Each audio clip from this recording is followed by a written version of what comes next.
Welcome back to another chapter of The Tooth Fairy Trap. Take a look at this picture. You know how I love to do that. What do you notice? Do you see her? Do you see Blooma? Oh my gosh, I feel like this is really risky. She's very close to that little girl's face. Oh my gosh. If you want to pause and talk about what you're thinking, go ahead and do that now. If not, keep reading. Are you ready to get started? Here we go. In the next chapter, Pen Pal. Do you know what a pen pal is? I had a pen pal once. A pen pal is a person that you write letters to back and forth. You might talk about things you like or what's going on in your life and just basically become friends via a letter. Pen pals can be really fun. Let's see who becomes pen pals in our story. I'll come back later for one more try, Blooma thought, as she again left Bradley's house without the tooth. I do hope the hamster won't sleep too long.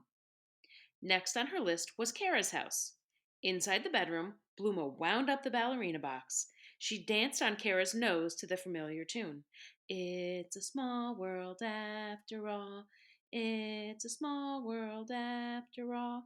Tap, tap, twirl. Tap, tap, twirl.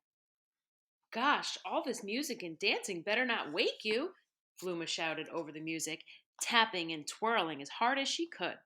Kara didn't stir. Oh, I almost forgot the dust, Blooma yelled.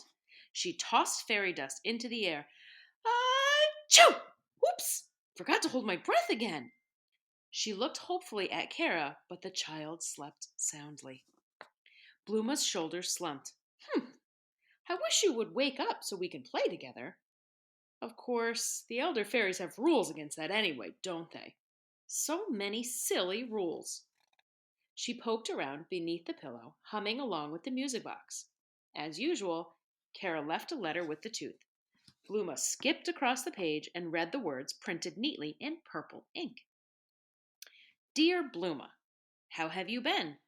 Did you win that butterfly race? You'll never believe what happened today. My doll, Katie, fell off the chair during our tea party and her tooth broke off. Now we're both missing a tooth. Poor Katie. I'll grow a new one, but she won't. Blooma gazed up at the doll on the shelf. Katie stared back with a gap-toothed smile. Blooma grinned and opened her tooth bag. She flew to the shelf and molded a piece of Lisanne's clay tooth into Katie's mouth. Katie, you have a beautiful smile, she whispered, standing back to admire her work. Satisfied, she flitted to the desk and lifted Kara's pen. It towered over her as she dragged it across the paper. Dear Kara, I would have won the butterfly race, but I had a problem. Just before the big day, I broke my wing swinging on an ivy vine. My wing has healed, though. Now I have a bigger problem. Remember I wrote to you about Bradley? Well, he has set up another trap. The ballerina twirled slower and slower on the music box until the melody stopped. Blooma finished the letter and slid it under the pillow with her shiniest coin. She stroked her friend's soft curls. How long will it be till I can visit you again? Just then, Kara stretched her mouth in a wide yawn. Blooma reached in and quickly felt a few teeth. One of them wobbled. She smiled.